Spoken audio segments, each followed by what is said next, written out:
For those of you who have not seen it, this street is still so close to my heart. It'll always be home to me. Its ancient structures really blow me away, and many of the buildings there are dated. Corso Italia is a virtual archaeological site filled with all sorts of landmarks. But those I remember best are really gone, like Woolworths, the theaters on every corner, and the 5 and 10 cent store that was near my old school. Little Italy.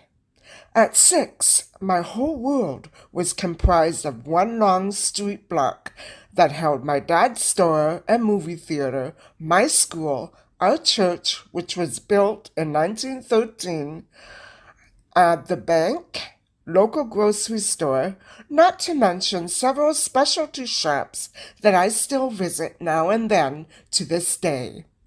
Little Italy is famous for its high-quality leather shoes. The first settlement on St. Clair was at Yonge Street, where the Heath family bought land in 1837. A thriving neighborhood, Deer Park, was established by the 1850s. The name dates from 1837, when the Heath family first purchased 40 acres of land on the northwest corner of Yonge and St. Clair, which was then known as the Third Concession Road, and they named it Deer Park.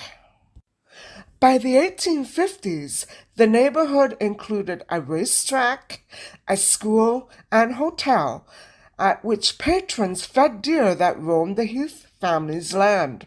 The Heath property was subdivided in 1846 and entirely sold off by 1874. The next settlement was about 5.5 kilometers or 3.4 miles west at Old Weston Road, then Weston Road, where the settlement of Carlton Village began in the late 1840s.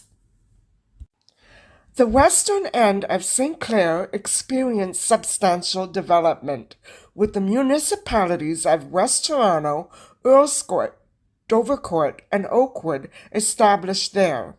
After that, the area was originally settled by British immigrants in 1906, and it was annexed in 1910. Approximately 40,000 Italians came to Canada during the period between 1914 to 1918, predominantly from southern Italy, where my dad came from, where an economic depression and overpopulation left families in poverty.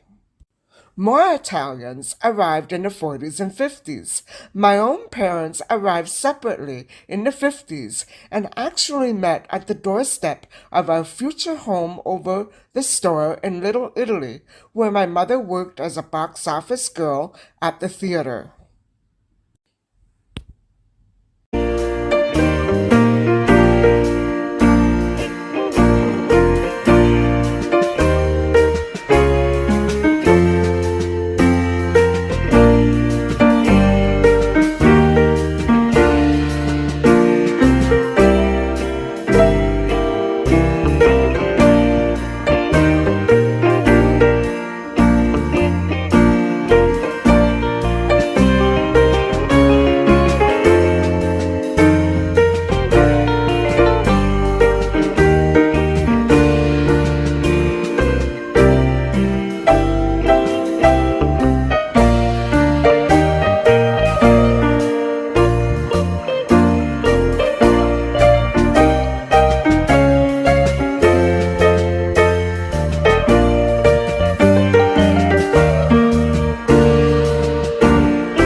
So, gone are those random, laid-back pool halls in alleys.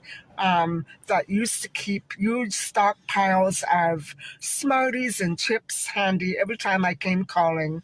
Um, Theaters on every street corner and things like that. I really miss those.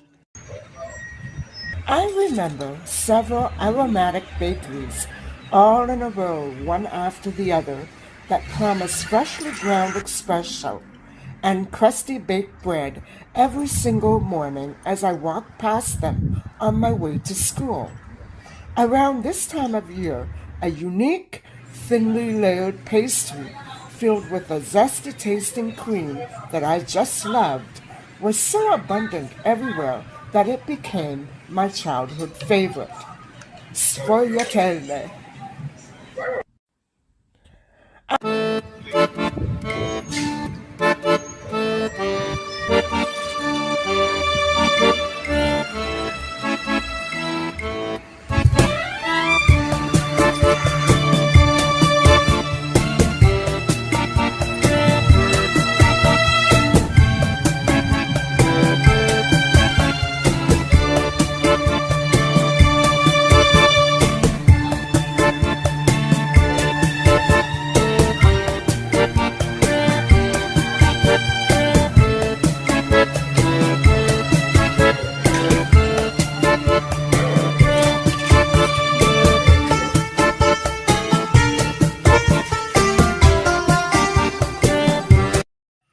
Sfogliatelle, my childhood favorite.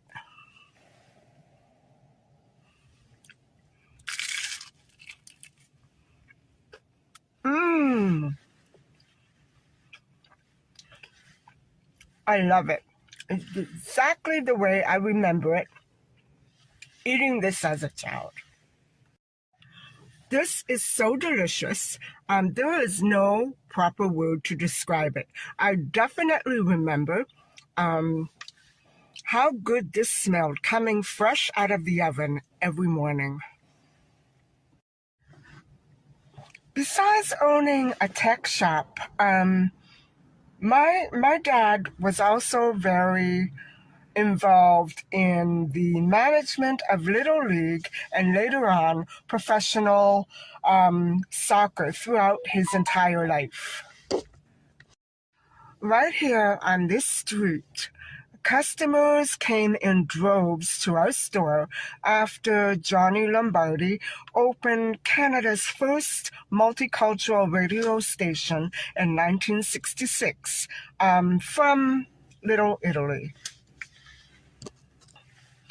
What I vividly remember are weekly outings to sports events and athletic parks for games, and huge celebrations that would explode all across St. Clair Avenue West whenever Italy won a national or international championship.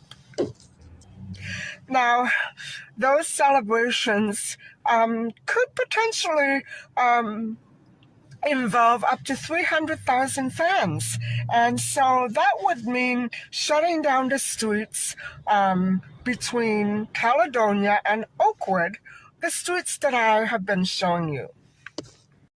Although the character of Little Italy, Corso Italia, is still essentially Italian, the demographics of my old neighborhood have really changed.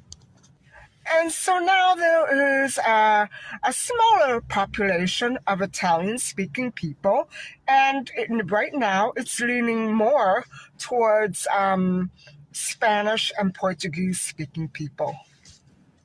And yes, I would be hitting those pool halls and stores every day, and I was pretty popular on this street by the time I hit 4 years old.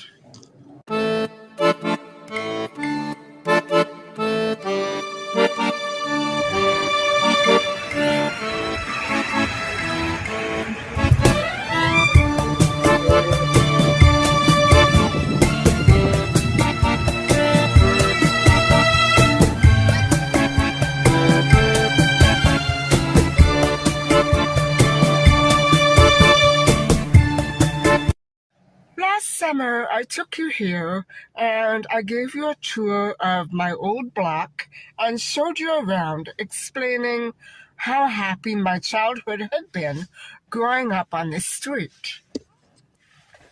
But when I look back on some of my old haunts, I realize now that those memories are not quite what I fleetingly recalled to you several months ago.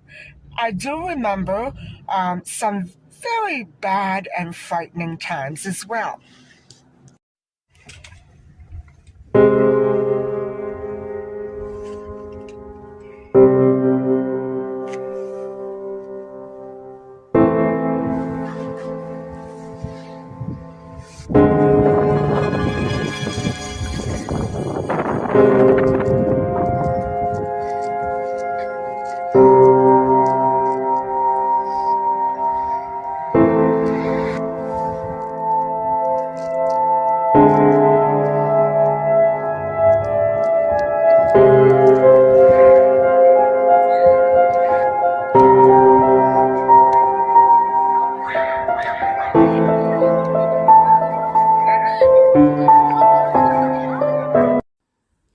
I remember being so obsessed with Mattel's little kittles.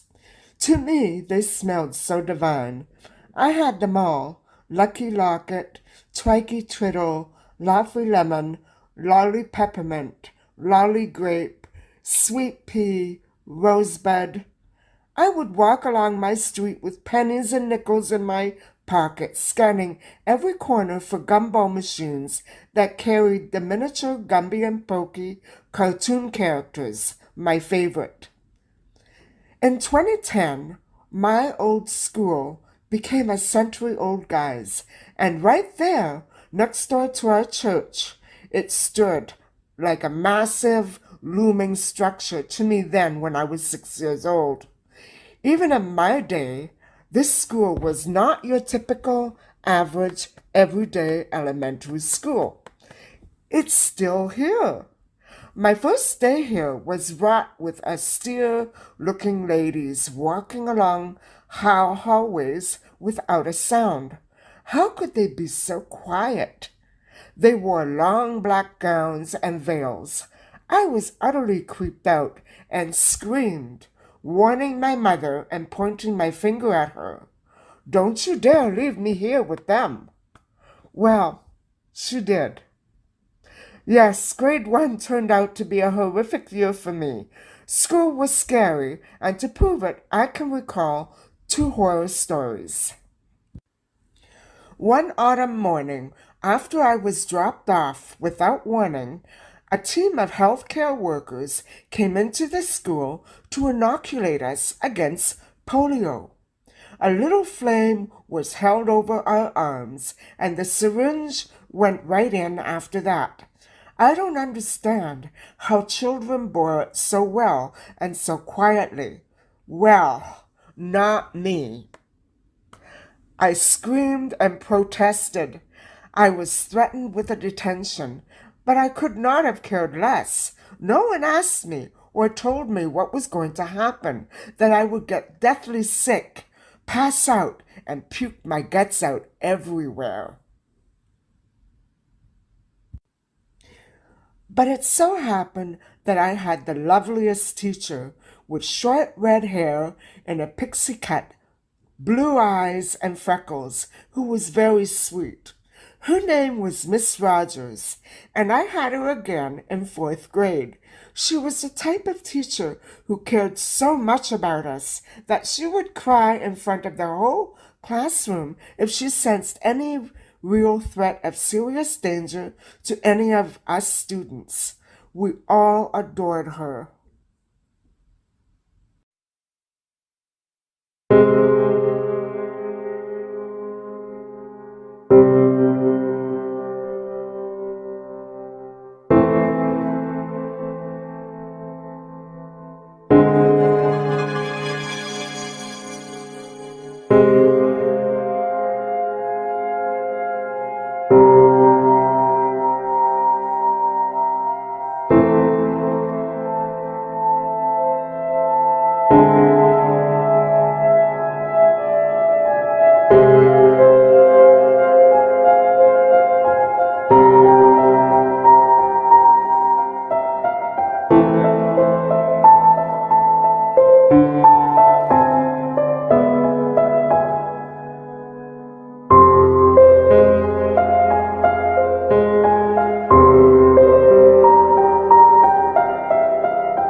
Rogers called my mom that day, and Mom came to get me at school.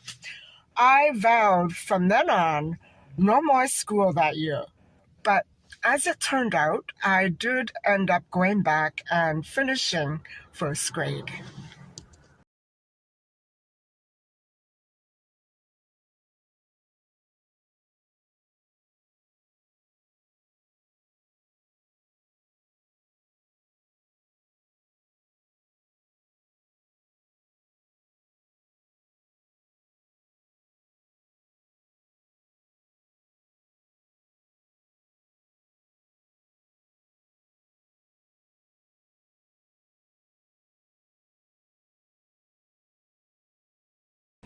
It was customary in those days for the school to separate boys from girls, but that was the only year I remember being in an all-girl classroom. By the following year, second grade, we were in mixed classes. Boys mercilessly teased me in the schoolyard, and so after school I was in the habit of rushing out to escape their taunts. One snowy afternoon, I raced out of the schoolyard after the bell rang and saw my dad and his friend waiting for me across the street. It's a very tiny, narrow street. But before I did reach my dad, a light-colored vehicle came careening past my school and sent me bouncing along the sidewalk. I ended up flat on my back in the middle of the street. And as for the driver, no, nothing happened to him. But I blacked out, and when I opened my eyes, the entire schoolyard was standing over me in a large ring, their mouths gaping open in horror. It traumatized them because they thought the man had killed me, until suddenly I got up somehow and limped over to my dad, who was by then racing toward me.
So I remember very little of those lessons except for one thing, and that would be for feeling very adequate.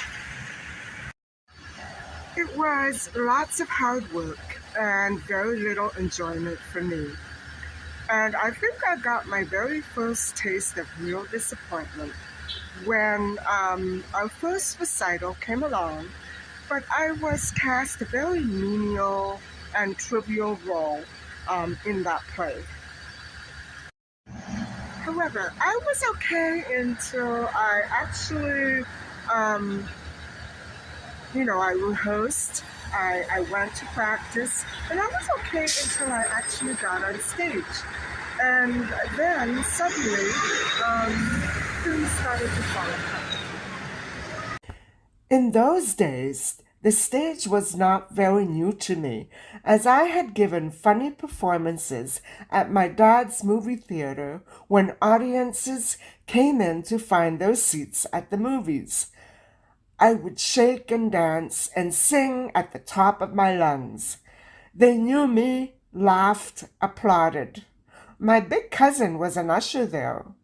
The first movie that I ever remember seeing at 3 years old was Cinderella, and I was enchanted and obsessed with how Cinderella transformed into a beautiful princess and rode to the ball in a pumpkin.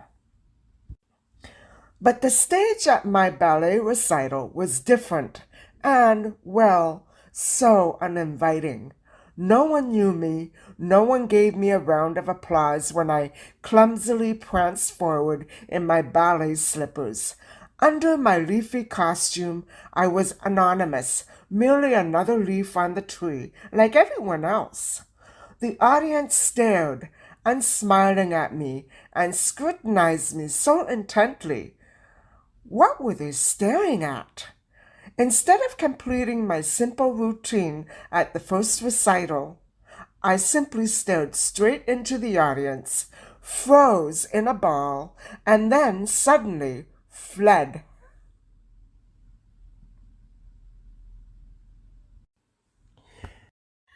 So, after that recital, my dad did try to convince me not to give up and that nothing in life could ever be accomplished by simply walking away. My mom, on the other hand, who happened to be a real ballerina when she was growing up, she understood the agonizing pain that I had felt on stage and knew that I absolutely hated it. She knew that I didn't enjoy being scrutinized and watched, that I simply wanted to get out there and do my own thing. But so, she was not altogether too encouraging. And so, feeling the way that I did on stage, I never, the way that I saw it then, I would never have enjoyed making it as a ballerina. So I dropped out. I dropped out.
I remember that my parents agonized over how difficult my first year at elementary school had been, and they thought it would be hard for a little girl of 6 years old to overcome all that easily. So they let me walk away from ballet, and I never did look back or regret it. But I felt immensely sad at not being able to ever fulfill my dream of becoming a real ballerina. That Christmas, my parents got me a dancerina doll, so I was still able to imagine life as a ballerina.